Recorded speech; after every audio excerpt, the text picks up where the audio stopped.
આકાશવાણી ભુજ સમાચાર વિરલ રાણા વાંચે છે. નમસ્કાર. લોકસભામાં ગઈકાલે મહિલાઓની ભાગીદારી વધારવા સાથે જોડાયેલા 3 મહત્વના વિધેયક વિચાર પ્રસાર કરવા રજૂ કરાયા. તેમાં બંધારણ 131માં સુધારા વિધેયક 2026, પરિસીમન વિધેયક 2026 અને કેન્દ્ર શાસિત પ્રદેશ કાયદા સંશોધન વિધેયક 2026 સામેલ છે. લોકસભામાં ગઈકાલે નારી શક્તિ વંદન અધિનિયમમાં બંધારણીય સુધારા હેઠળ 3 મહત્વના વિધેયક પર ચર્ચા દરમિયાન પ્રધાનમંત્રી નરેન્દ્ર મોદીએ કહ્યું, દેશની 50% વસ્તીને નિર્ણય લેવાની પ્રક્રિયામાં સામેલ કરવી જોઈએ. તેમણે કહ્યું, નારી શક્તિ દેશના વિકાસમાં મહત્વની ભૂમિકા ભજવી રહી છે અને નીતિ નિર્માણમાં તેમને યોગ્ય પ્રતિનિધિત્વ આપવું એ સમયની માંગ છે. શ્રી મોદીએ આ ઐતિહાસિક વિધેયકને તમામ લોકો અને દેશના લોકતંત્ર માટે લાભદાયી ગણાવ્યા.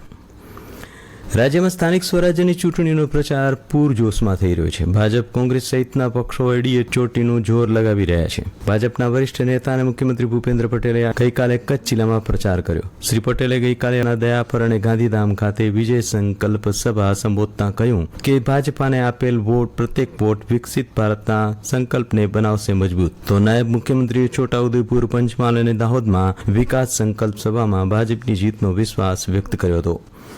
સ્થાનિક સ્વરાજ્યની ચૂંટણી માટે ભાજપા, કોંગ્રેસે સ્ટાર પ્રચારકોની યાદી જાહેર કરી હતી. તો ભાજપે રાજ્યના 4 ઝોનમાં 20 સ્ટાર પ્રચારકો, જ્યારે કોંગ્રેસે 40 સ્ટાર પ્રચારકો જાહેર કર્યા હતા. તો જનતાને રીઝવવા ભાજપા અને કોંગ્રેસે વિવિધ જિલ્લાઓમાં સંકલ્પ પત્રો જાહેર કર્યા. રાજ્ય ચૂંટણી કમિશનર એસ મુરલી કૃષ્ણાએ ગઈકાલે તમામ જિલ્લા કલેક્ટર અને મ્યુનિસિપલ કમિશનર સાથે વર્ચ્યુઅલી બેઠક યોજી.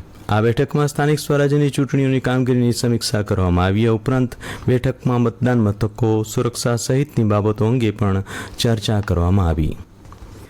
દેશની જમીનની ફળદ્રુપતા પુનઃસ્થાપિત કરવા અને તેના સંરક્ષણ માટે શરૂ કરવામાં આવેલું એક રાષ્ટ્રીય સ્તરનું અભિયાન ભૂમિ સુપોષણ યોજના, અક્ષય કૃષિ પરિવાર તથા દેશના વિવિધ સામાજિક સંગઠનોના સંયુક્ત સહયોગથી છેલ્લા 5 વર્ષોમાં વિવિધ સંસ્થાઓ અને સંગઠનોએ મળીને આ અભિયાન હજારો ગામ સુધી પહોંચાડ્યું છે. આ કાર્યક્રમમાં અત્યાર સુધીમાં લાખો ખેડૂતો, સંત મહાત્માઓ અને ગણમાન્ય વ્યક્તિઓ સામેલ થયા છે. દરમિયાન કચ્છ જિલ્લામાં પણ આ અભિયાનને સારો પ્રતિસાદ સાંપડી રહ્યો છે. દર વર્ષની જેમ આ વર્ષે પણ ગામે ગામ અને શહેરોમાં લોકો જોડાય તેવી અપીલ અક્ષય કૃષિ પરિવાર તેમજ રામકૃષ્ણ ટ્રસ્ટ દ્વારા અપીલ કરવામાં આવી છે.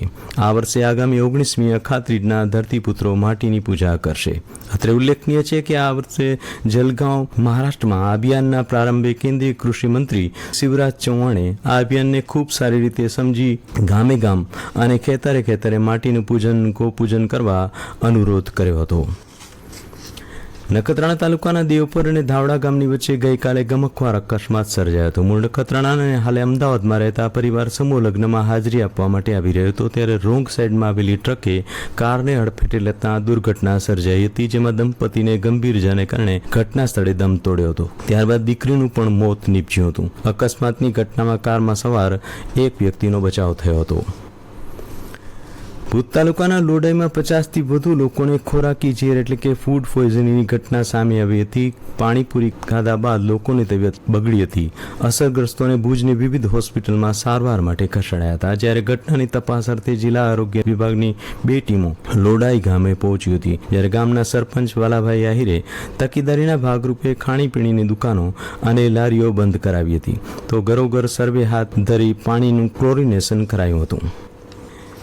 ગઈકાલે રમાયેલી આઈપીએલની મેચમાં પંજાબ કિંગ્સે મુંબઈ ઇન્ડિયન્સને 7 વિકેટથી હાર આપી હતી. આઈપીએલની 25મી મેચમાં આજે ગુજરાત ટાઇટન્સનો મુકાબલો કોલકાતા નાઇટ રાઇડર્સ સામે થશે. મેચ સાંજે 7:30 વાગે શરૂ થશે.